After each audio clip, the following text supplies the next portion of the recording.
अगर आप गलती से किसी दूसरी दुनिया में पहुँच जाओ और आपको पता चले आपका फ्रेंड उस दुनिया का मेन कैरेक्टर हो और वो दुनिया बीएल की हो, तो आपको कैसा लगेगा? चलिए शुरू करते हैं आज का चैप्टर 16। हवा से मतलब स्टार्ट होता है, जहाँ पे कोई बोल रहा होता है कि ऐसा नहीं हो सकता, ये काफ़ी ही ज़्यादा रिस्की केस चल रहा है और जो इस बंदा का बॉडी है उसका माना फ्लो वो उल्टा बह रहा है। और मुझे समझ में ये नहीं आ रहा कि ये ज़िंदा कैसे है अभी तक, इसे तो मर जाना चाहिए था। बट बाकी लोग बोलते हैं कि हाँ ये मर नहीं सकता, इसे जीना पड़ेगा। तभी हमारे यहाँ पे जो एडन होता है वो बहुत ही दुख में रहता है, उसे बहुत प्रॉब्लम्स होती है, वो कभी आज तक खेल नहीं पाया होता किसी के साथ। वो खुद को सब कोई सॉरी बोल रहा होता है और बोलता है कि ये जो दवाइयाँ हैं ये बहुत ही बेकार है, कोई काम की नहीं है। मुझे बस ये लोग कहते हैं कि तुम्हें जीना पड़ेगा, तुम्हें मरना नहीं है, तुम्हें पूरा लाइफ इसी तरह पेन में गुजारनी पड़ेगी, और सब इसे ऐसे ही बता रहे होते हैं। और ये सब सुन के अपना जो एडम होता है वो बिल्कुल ही हताश हो चुका होता है, उसके मुँह से ब्लड भी आने लगता है उस चक्कर में, और बहुत ही ज़्यादा उसको कोई बीमारी होती है जो माना फ्लो रिवर्स होने के कारण। और ये सब सोचते हुए अब उसकी ज़िंदगी में कुछ भी अच्छा नहीं था, बहुत ही मतलब डिप्रेशन में जा चुका था। हर कोई खाली उसे आगे इतना ही बोलता था कि आप मर नहीं सकते हो, आपको जीना पड़ेगा हमारे लिए। और ये सब उसके लिए वो नहीं चाहता जीना, लेकिन अपना एडम तो बहुत ही दुखी रहता था। वो बोलता था मेरे पास तो कुछ कारण भी नहीं कि मैं किसी से खुश हो पाऊँ। तभी उसके लाइफ में एंट्री होती है अपनी सोफ़िया की, और अपनी सोफ़िया आते ही उसे बहुत सारा अच्छी-अच्छी बातें बताती है, उसे प्रॉमिस करती है कि आपको बहुत सारा कुछ अच्छा-अच्छा मिलेगा, आप बहुत खुश रहोगे, दुनिया की सारी खुशियाँ आपको मिलेंगी। आपको ऐसा कोई मिलेगा जो आपको प्यार करेगा, आपको फ्रेंड्स बनेगा, आप सबसे लकी इंसान रहोगे।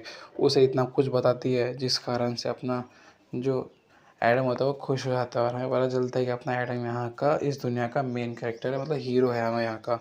और तभी अपनी सुबह उसे गले लगाती है और बोलती है कि हाँ, आपको कोई टेंशन की ज़रूरत नहीं है, मैं आपके साथ हमेशा हूँ। फिर सोफिया उसे हेल्प करती है, उसे सपोर्ट करती है, उसके साथ रहती है, उसे पढ़ाती है, उसको एंटरटेन करती है, उसके साथ ही प्रैक्टिस करती है, जिस कारण से अपना जो एडम था वो रिकवर हो जाता है और आगे का भी सोचता नहीं उस सब के बारे में। जो जितना भी उसे पेन मिला था वो हमेशा सोफिया के साथ खड़ा रहता था, उसके साथ सोफिया, तो वो हमेशा खुश रहता था, उसे प्रोटेक्ट करती थी। तो ये सब चल रहा होता है, उसके जो खुशियाँ की वजह थी वो सोफिया थी। बट एक दिन ऐसा आता है आएगा जब सोफिया उससे दूर चली जाएगी, बोलेगी कि हाँ आप खुश रह सकते हो, आपके पास इतने लोग हैं जिसके साथ आप खुश रह सकते हो, तब मेरी क्या ज़रूरत है एडम, तो मैं चलती हूँ। और ये एडम ये सोच के बस चिल्लाता है सोफिया नहीं रुक जाओ, तुम ऐसे नहीं, ऐसे सोफिया सोफिया। फिर उसकी आँख खुलती है और ये एक सपना होता है जिसमें अपना एडम उठ के बोलता है कि सोफिया। फिर हमारा सीन वहीं से स्टार्ट होता है जहाँ से कल ख़त्म हो गया था, जहाँ पे सोफिया आती है और दोनों मिलके बातें कर रहे होता है। सोफिया थोड़ी सी नर्वस होती है क्योंकि वो बता नहीं सकती कि साथ गई थी, बट जो उसे गिफ्ट मिला था, लोगों ने उसे गिफ्ट दिया था ब्लू ब्रेसलेट, वो जाके अपने एडम को पहना देती है, और जो केक जीत के आए थे वो भी उसे खिला देती है। बोलता है ये लो मैंने तुम्हारे लिए लेके आया है। बस वो खा रहा होता है और अपना एडम थोड़ा दुखी होता है, सोचता है कि मुझे तुम्हें क्या लगता है, मुझे पता नहीं है तुम्हारा चॉइस कैसा है, और ये जो केक है इतना एक्सपेंसिव है, तुम मेरे लिए कभी ला नहीं सकती, ये बहुत ही महंगा है। और ये सब ये तुम पक्का किसी के साथ गई थी बट तुम बता नहीं रही हो। और फिर उसे याद आता है, उसे डर लगता है कि कहीं फिर से वो उसे खो ना दे अपनी सोफिया को। वो नहीं चाहता उसे दूर रहना, अपना अपना एडम अपनी खुशियाँ अपने सोफिया के साथ देखता है, तो वो नहीं चाहता उससे अलग होना। और बस इतना ही बोलता है कि मुझसे दूर मत जाना, समझे तुम। तो फिर सोफिया बोलता है हाँ एडम मैं नहीं जाऊँगी, तुम टेंशन मत लो, ऐसे मैं हमेशा तुम्हारे साथ ही रहूँगी, तुम ज़्यादा सोचते हो, इतना मत सोचा करो। वैसे ही कुछ दिन बाद भी से गुजरता है जहाँ पे सोफिया एक स्वीट क्लब में ज्वाइन हो जाती है, जो पता नहीं अब उसमें एडम था कि नहीं।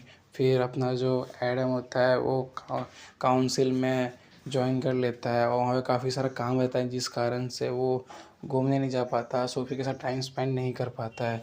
तो सोचता है कि यहाँ पे तो इतना सारा काम है, मैं कैसे करूँगा। और आजकल तो वो अपनी फ्रेंड के साथ घूम रही होगी अपने, मैं तो किस निकल भी नहीं पा रहा, इतना बोरिंग जगह ये, मुझे यहाँ से निकलना है, मुझे भी सबके साथ घूमना है। फिर हमारा सीन अब फिर यहाँ से फिर से कुछ आवाज़ें आती है साइड से, तो दिखता है अपनी सोफिया फिर से भाग रही होती है और अपना एडम बोलता है ये इसे चैन से रहा नहीं आता, ये घूमते फिरते किसी ना किसी से कहीं ना कहीं पे किसी ना किसी को तंग करती रहती है, तब पता नहीं सब कोई इसी परेशान क्यों करते हैं। फिर हमें पता चलता है कोई बंदा होता है, बोलता है मैं तुम्हारी चमड़ी उधेड़ दूंगा, तो अपने सोफिया बोलते हैं तुम कितने परवड़ हो, तुम कितने गंदे हो, तुम मेरा चमड़ा निकालोगे, तुम कैसे कैसे सोच सकते हो। तो अपना एडम बोलता है ये लड़की फिर से फंस गई किसी के साथ। अब दैट्स ऑल। तो गाइस लाइक करें, कमेंट करें और शेयर करें, हो सके तो सब्सक्राइब भी कर ले, आजकल सब्सक्राइबर बढ़ नहीं रहा, और हो सके तो हमें कमेंट भी करें, आजकल कोई कमेंट नहीं कर रहा।